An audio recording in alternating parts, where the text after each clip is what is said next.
Սկսենք նրանից, թե ով թեկնածուն է։ Ակնհայտ է, որ Ադրբեջանի, թե ով է Ադրբեջանի թեկնածուն, ես նկատի եմ ունեցել Նիկոլ Փաշինյանին եւ դա ինձ համար ակնհայտ է եւ ավելին Ադրբեջանը անգամ չի թաքցնում, որ իր թեկնածուն համար 1 աջակցության, այսպես թեկնածուն Նիկոլ Փաշինյանն է։ Մնացածը ինչ որ ասել եմ, ես կներեք, բայց կթողնեի ձեր երևակայությանը առասարակ։ Ինչ վերաբերում է Սամվել Կարապետյանին։ Տեսեք, Սամվել Կարապետյանը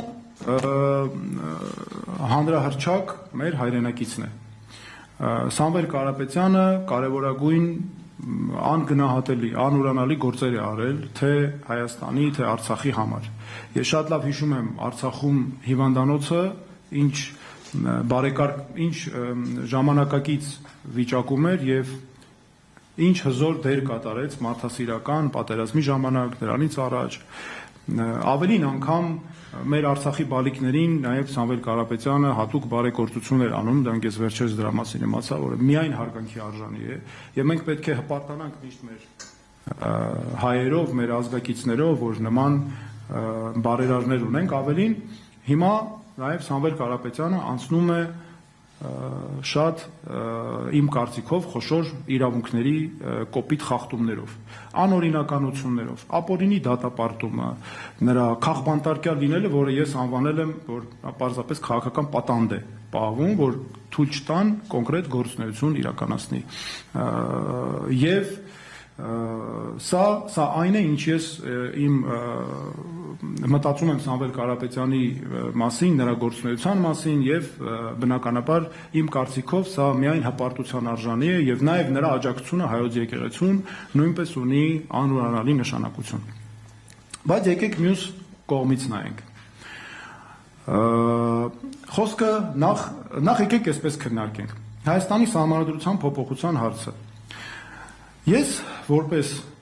իրավաբան խնդիր եմ տեսնում իհարկե նրանում,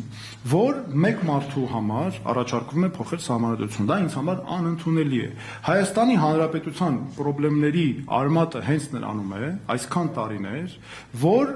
ամեն ղեկավար փորձել է իր համար հարմարեցնել սահմանադրությունը։ Դա ինձ համար անընդունելի է։ Սահմանադրության պահանջը պատահական չէ, որ ամրագրվել է եւ դա պետության անվտանգության համար է կարևոր, հատկապես մենք այսպիսի իրավիճակում ենք գտնվում, որ նման մարտահրավերների պայմաններում իմ կարծիքով դա անընդունելի է եւ այո, ես ճիշտ չեմ համարում դա անելը։ Եթե Սամվել Կարապետյանը եւ նրա ղեկավարած ուժը կհավաքեն այնքան մեծամասնություն, մեր ժողովուրդը կտա մանդատ, որ կկարողանան լուծել այդ հարցը, դե այդտեղ ասենք ինչ կարող ես անել, մեր ժողովուրդը տվել է մանդատ, հարցը կլուծեն, բայց ես ինքս դա համարում եմ խնդրահարույց, սխալ եւ կարծում եմ այդպիսի որոշումը Հայաստանի Հանրապետության կոնկրետ իրավիճակում շահերի տեսանկյունից ճիշտ չէ։ Հիմա մյուս տեսանկյունից էլ եկեք քննարկենք։ Նայեք, ժողովուրդ ջան, մեր նպատակը այս ընթացքում որն է։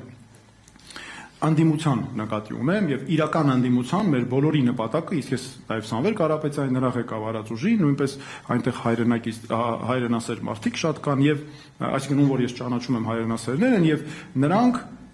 բոլորիս նպատակը այնպես անելն է, որ այս իշխանությունը չկարողանա կառավարել 2026 թվականից հետո, իսկ մեր ուժի նպատակն է եւ հաղթել ընտրություններում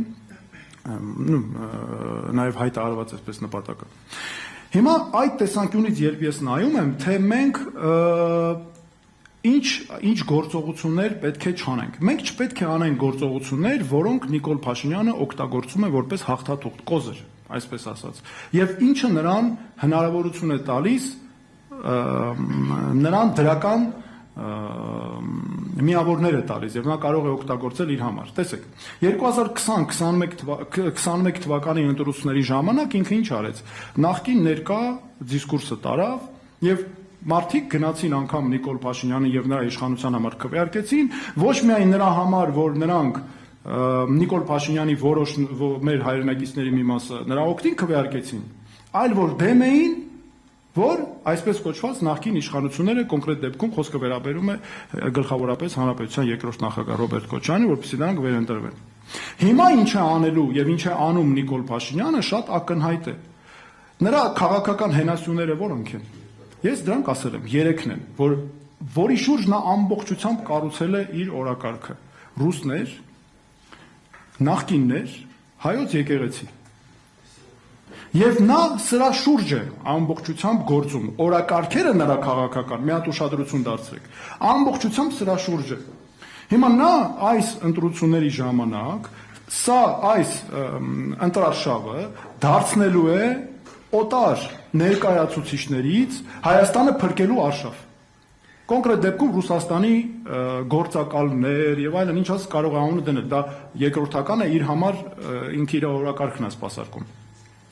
Եվ ինքը ներկայանում է, սա ես կարծում եմ ինքը սա շանս է իրեն դիտում, որպեսզի ներկայանա Հայաստանի փրկչի կերպարով, որ ինքը փրկում է Հայաստանի ինքնիշխանությունը։ Սա ակնհայտ է։ Հիմա տեսեք այս պայմաններում, որ մենք այսքան անվտանգային մարտահրավերներ ունենք, ներխուժումներ, տարածքներից մեր անընդհատ տարածքների գրավումներ Ադրբեջանի կողմից, ինչ ինքնիշխանության փրկիչ Նիկոլ Փաշինյանից։ Մեր ինքնիշխանությունը կործանում է նա ուղղակի։ Մեր անկախությունը մսխում է, կործանում է, մեր ինքնուրույնությունը, մեր ազգային ինքնությունը, մեր ազգային պետությունը ամեն օր կործանում է նա, ամեն օր մսխում է։ Մենք ինչի շանս տանք այս մարդուն, որ ինքը գնա ասի ես Հայաստանի ինքնիշխանությունը փրկողն եմ։ Ես Հայաստանը փրկում եմ ուրիշ երկրների քաղաքացիներից, կոնկրետ դեպքում վերանանք օրինակ Սամվել Կարապետյանից։ Ես այսպես եմ այս հարցը դիտարկում եւ իմ այս որոշման, դիրքորոշման մոտիվացիան հենց սա է, որ կարծում եմ մենք պարտադիր պետք է նկատի ունենանք եւ Նիկոլ Փաշինյանին որևէ անգամ չտանք մեր հանրությանը մոլորեցնելու, սպեկուլյացիայի ենթարկելու, նաեւ միջազգային հանրությանն էլ որևէ շանս ու հնարավորություն։